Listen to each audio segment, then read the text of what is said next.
Again, I am repeating. We are going to start the session on the 20 must answer financial questions to improve the fixed cost efficiency and operational productivity for engineering and casting manufacturing industry.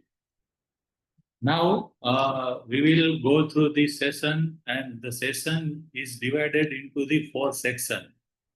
First section, section A, it is regarding the fixed cost control and benchmarking. Second section is regarding the asset utilization and machinery efficiency. Section C is regarding the energy and power efficiency. And section D is regarding the ROI, means return on investment on your capital expenditure and cost benefit focus. So we will look at each section one by one. Section 1, main yani section A. In this section, we will cover the fixed cost control and benchmarking. Now, friends, regarding the fixed cost, are your fixed cost salary, rent, interest, insurance is more than 25% of monthly revenue or not?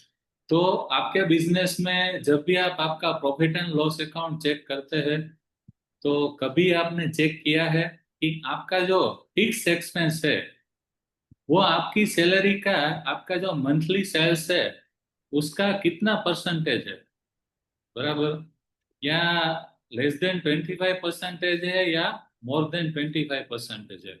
अगर more than 25% है तो you need to check further into the same. Question number 2, regarding the fixed cost control and benchmarking in case of engineering and casting industry is, do you review your fixed cost quarterly to identify reduction opportunities? यानी जो आपका fix cost है उसका quarter में एक बार आप review करते हैं या नहीं?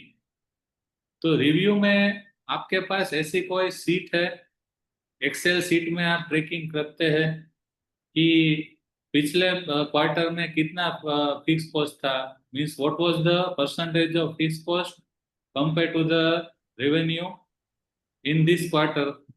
तो उसमें आपने आफ्टर द रिव्यू कोई आपने रिडक्शन अपॉर्चुनिटी आइडेंटिफाई किया कि कौन से खर्चे में कटौती हो सकती है, कौन सा जो एक्सपेंस है आपके रिव्यू के बाद जिसमें आप रिडक्शन कर सकते हैं, बराबर, जिससे आपका बिजनेस का प्रॉफिटेबिलिटी बढ़ा सके. Question number 3, regarding the fixed cost control and benchmarking is the, have you benchmarked your fixed cost as a percentage of sales against the industry standard? तो कोई भी इंडस्ट्री होती है तो उसका एक फिक्स एक्सपेंस परसेंटेज का एक स्टैंडर्ड होता है कि सपोज 20% से ज्यादा फिक्स कॉस्ट नहीं होना चाहिए रेवेन्यू का.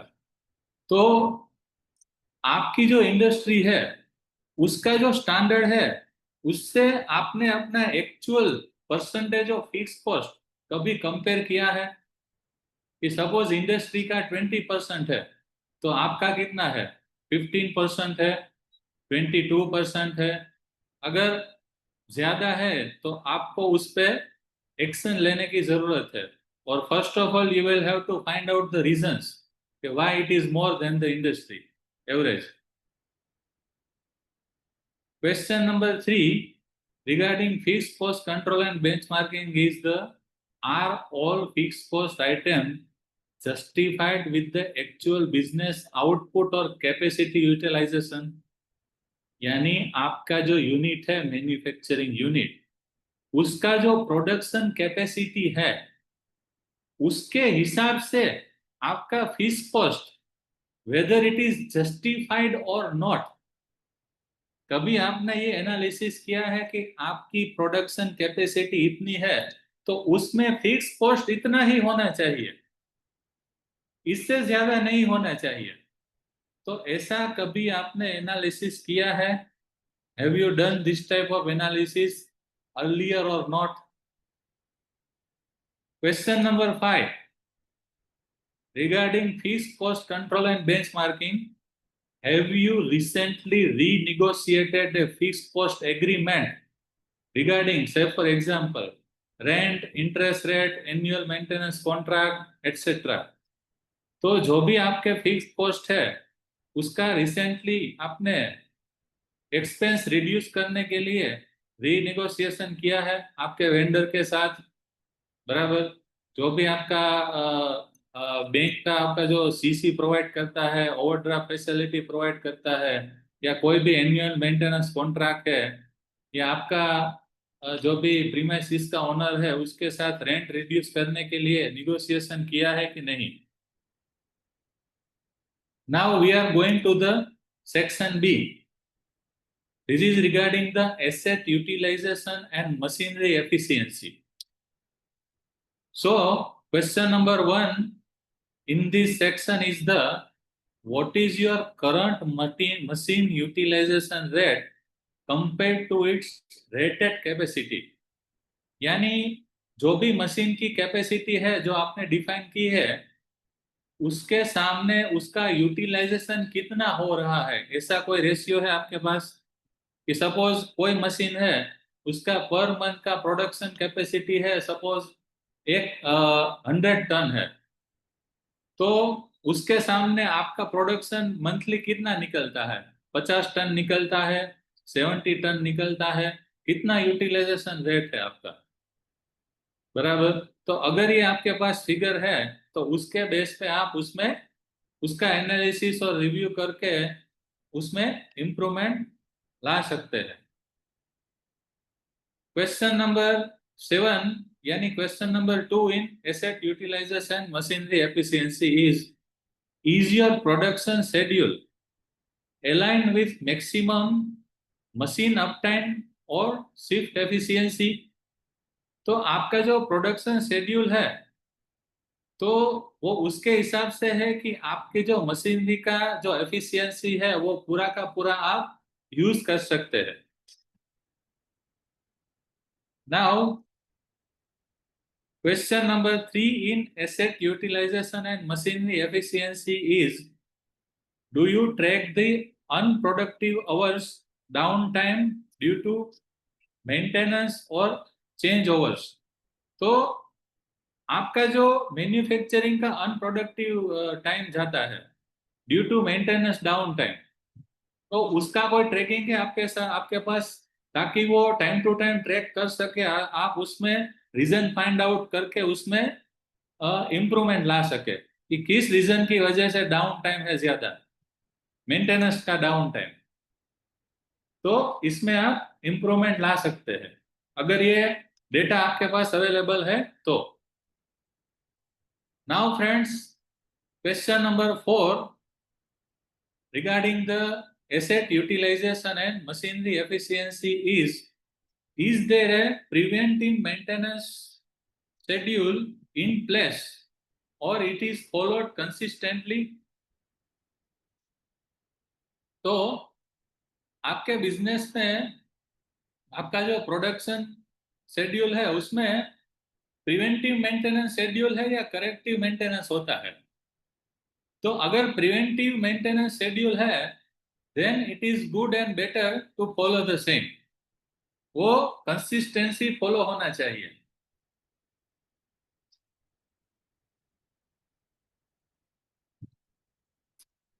नाउ क्वेश्चन नंबर 10 यानी question number 5 in asset utilisation and machinery efficiency is do you evaluate whether idle machinery should be leased out, upgraded or sold?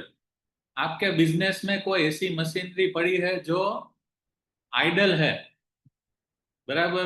तो आइडल मशीनरी का जो आपने इन्वेस्टमेंट हो चुका है तो उसका आपने कभी भी सोचा है कि इसको अगर हम रेंट पे दे दे तो इसमें से हमें इतना इनकम जनरेट हो सकता है, या आप उसको बेच दे तो उसमें से जो आपको कैश फ्लो जनरेट होगा उसको आप कहीं भी दूसरी जगह पे रीइन्वेस्टमेंट कर सकते हैं। और अगर आपके पास ज्यादा डिमांड है तो उस मशीनरी को आप अपग्रेड करके उसमें प्रोडक्शन भी स्टार्ट कर सकते हैं। तो ऐसा कभी आपने सोचा है कि अगर आपके बिजनेस में आइडल मशीनरी है तो उस पे आप काम कर सकते हैं, एक्शन ले सकते हैं। Now we are going to the section C regarding the energy and power efficiency. So in this case, question number 1 is, has your unit undergone an energy audit or power consumption benchmarking in last 12 months? तो आपके unit में पिछले 12 महीने में energy edit हुआ है? कभी भी एनर्जी एडिट हुआ है? ताकि आप कंज्यूम जो भी पावर कंजप्शन का है वो बेंचमार्किंग डिसाइड कर सके कि इससे ज्यादा पावर कंजप्शन होता है तो आपके बिजनेस में प्रॉब्लम हो सकता है।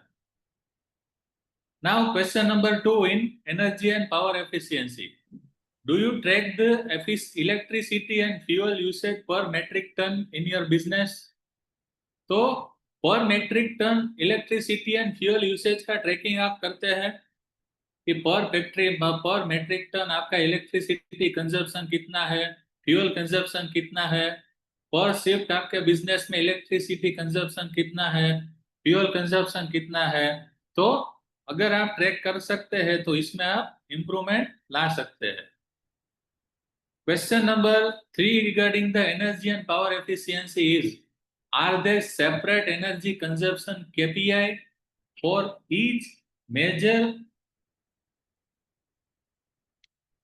Plant section? तो आपका जो प्लांट है, जितने भी आपके पास प्लांट है, उसका एनर्जी कंजप्शन का आपने केपीआई, सेपरेट केपीआई डिसाइड किया है सारे प्लांट सेक्शन का कि इस प्लांट में इससे ज्यादा एनर्जी कंजप्शन नहीं होना चाहिए, दूसरा प्लांट है तो उस प्लांट में इससे ज्यादा एनर्जी कंजप्शन नहीं होना चाहिए। तो अगर किया है तो सही है, otherwise you need to take the action. Question number 14 regarding the energy and power efficiency is, have you invested in energy saving initiative like LED lighting, VFD, heat recovery, solar energy, etc.? तो आपके business में आपको मालूम है कि सबसे ज्यादा power consumption होता है engineering and casting and forging unit में। तो उसमें कभी भी आपने एनर्जी सेविंग इनिशिएटिव लिए है? से for example solar energy. Question number 5 regarding the energy and power efficiency in case of engineering and casting industry, do you monitor monthly power factor penalty or demand charges on your utility bill? तो आपका जो utility bill आता है उसमें power factor penalties और demand charges कभी आपने वो डिटेल में चेक किया है या नहीं? Now friends, we have completed the section A, B and C. Now we are going to start the section D regarding the fixed cost efficiency and operational productivity. This is about the ROI on capital expenditure and cost benefit focus, यानी return on investment on capital expenditure and cost benefit focus for engineering and casting manufacturing industry. So question number 1 is, the do you calculate the ROI before every major capital expenditure investment? This is the most important question. तो आप जब भी बड़ा investment करते हैं आपके business में, चाहे मशीनरी में हो, चाहे लैंड एंड बिल्डिंग में हो, चाहे एक्सपेंशन में हो, जो भी आप कैपिटल एक्सपेंडिचर में इन्वेस्टमेंट करते हैं तो उससे पहले आप उसका रिटर्न ऑन इन्वेस्टमेंट का कोई ऑन पेपर कैलकुलेशन करते हैं या नहीं? देखिए, मैं इसका एक्चुअल आरओआई की बात कर रहा हूँ, जो भी एस्टिमेटेड निकले वो, जिसको हमारी लैंग्वेज में हम बोलते हैं IRR, internal rate of return. जो भी आपका लोन एजेंट है, सपोज आपने मशीनरी का आपने मशीनरी का प्रपोजल रखा है, यानी मशीनरी पे आपको लोन लेना है, आपको एक्सपेंशन करना है, तो जो भी आपका लोन एजेंट है वो प्रोजेक्ट रिपोर्ट बना के दे देगा बैंक को रिप्रेजेंट करने के लिए।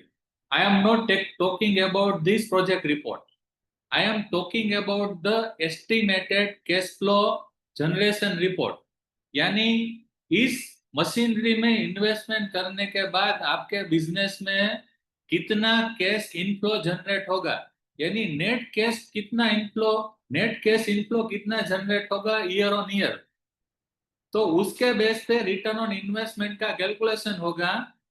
और आपका जो एनपीवी है, नेट प्रेजेंट वैल्यू, और नेगेटिव और पॉजिटिव आएगा, बराबर। अगर एनपीवी पॉजिटिव है तो आपको इन्वेस्टमेंट करना है, अगर वो नेगेटिव है तो नहीं करना है। तो ऐसा कोई कैलकुलेशन, ऐसा कोई रिपोर्ट आप बनाते हैं before doing a major capital expenditure investment in your business, और ये सबसे ज्यादा जरूरी है।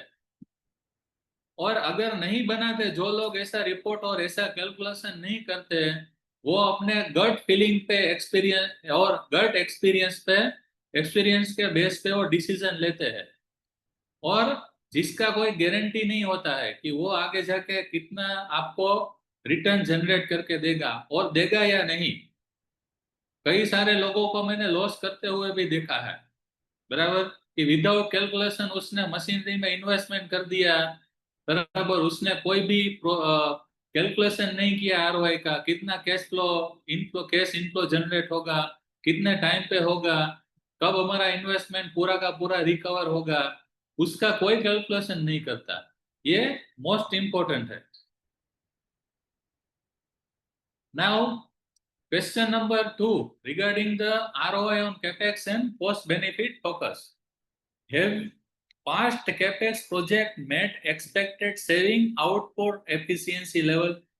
जो भी आपने भूतकाल में, पास्ट में जो भी आपने कैपिटल एक्सपेंडिचर के प्रोजेक्ट किए हैं, यानी जो भी हमने लॉन्ग टर्म इन्वेस्टमेंट किया है, तो उसका जो भी आपने एस्टिमेट किया था कि भाई इतना हमें सेविंग होगा, इतना हमारा प्रोडक्शन आउटपुट होगा, इतना हमारा एफिशिएंसी लेवल बढ़ेगा, ऐसा कोई मेजरमेंट आपके पास है?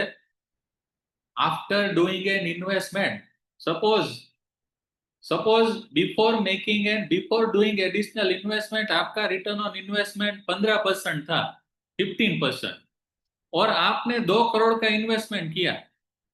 तो 2 करोड़ के इन्वेस्टमेंट के बाद, 1 साल के बाद, 2 करोड़ के इन्वेस्टमेंट के 1 साल के बाद आपके आरओआई में कोई फर्क पड़ा है?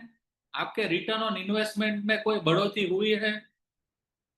बराबर, आपका सेल्स बढ़ा है, आपका आउटपुट बढ़ा है, आपका एफिशिएंसी लेवल बढ़ा है, आपने कोई मेजर सेविंग किया है?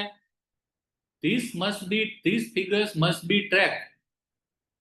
If you have done capital expenditure investment in past, before 1 year, 2 year, before 5 year, if you are not doing this analysis, then you will never be able to know कि आपने जो investment किया है उसमें, उससे आपको क्या बेनिफिट हुआ है, क्या फायदा हुआ है। Now question number 3 regarding ROI on capex and cost benefit focus. Is your capex plan aligned with the actual business growth or customer demand? Most important question. Before doing any long term investment in your business, कि आपने जो investment किया है वो it is in alignment, वो आपके business growth के alignment में है। यानी आपको मालूम था कि मार्केट में इतना कस्टमर डिमांड बढ़ेगा, तो मुझे प्रोडक्शन कैपेसिटी बढ़ानी पड़ेगी। और जो भी मार्केट का प्रेडिक्शन करके आपने, जो भी डिमांड का प्रेडिक्शन करके आपने जो भी एक्सपेंशन किया है, वेदर इट इज जस्टिफाइड और नॉट, तो सही में आपका प्रेडिक्शन सही हुआ या नहीं। आपने जो एस्टिमेट किया था कि भाई इतना डिमांड बढ़ेगा, तो डिमांड में सही मात्रा में बढ़ोतरी हुई या नहीं, आपका बिजनेस ग्रोथ हुआ या नहीं, after doing a major long term investment in your business. तो उसका बिजनेस ग्रोथ और कस्टमर डिमांड के साथ अलाइनमेंट चेक करना भी जरूरी है, जो भी आपने कैपिटल एक्सपेंडिचर में इन्वेस्टमेंट किया है उसका। Because capital expenditure decision are irreversible decisions. अगर आपने 2 करोड़ का इन्वेस्टमेंट कर दिया, बराबर, मशीनरी में किया, लैंड एंड बिल्डिंग में किया, तो उस डिसीजन को रिवर्स नहीं कर सकते आप। Therefore, you must check the each and every factor in your decision. बराबर, एक्सपर्ट का एडवाइस लेना जरूरी है before doing a major investment in your business. अगर आप नहीं करते then might be you will bear a major loss in your business. Now question number 4 regarding ROI on CapEx and cost benefit focus is, are major maintenance expenses analyzed for long term savings versus short term fix? तो आपके जो major maintenance expenses है, बराबर, उसका analysis आप considering the long term saving and short term fix में करते हैं। यानी जो भी आप बड़ा एक्सपेंस करते हैं मेंटेनेंस में, उसमें आपने कभी चेक किया है कि लॉन्ग टर्म में कितना सेविंग होगा या अभी शॉर्ट टर्म में इतना सेविंग होगा? ये चेक करना जरूरी है। Now question number 5 regarding the ROI on capex and cost benefit focus in engineering and casting manufacturing industry. Do you track how each fixed cost contributes to the profit or cost reduction in your business? तो जो भी आपकी fix asset है, जो भी machinery है, land and building है, बराबर, उसका पर्टिकुलर प्रॉफिटेबिलिटी में या कॉस्ट रिडक्शन में कंट्रीब्यूशन कितना है? ऐसा कभी आपने एनालिसिस किया है कि कोई भी पर्टिकुलर मशीनरी है तो मशीनरी आपके टोटल जो प्रॉफिट आप करते हैं उसमें कितना परसेंटेज ऑफ कंट्रीब्यूशन उस पर्टिकुलर मशीनरी का है, या उस मशीनरी की वजह से आपका जो कॉस्ट है वो कॉस्ट ऑफ प्रोडक्शन में कितना फायदा हुआ है, आपको कितना रिड्यूस हुआ है कॉस्ट, बराबर, ये ट्रैक करना जरूरी है। Now friends, we are going to end this session. अगर आपका कोई क्वेश्चन है तो आप पूछ सकते हैं, otherwise we are going to end this session. If you have any question you can ask the same.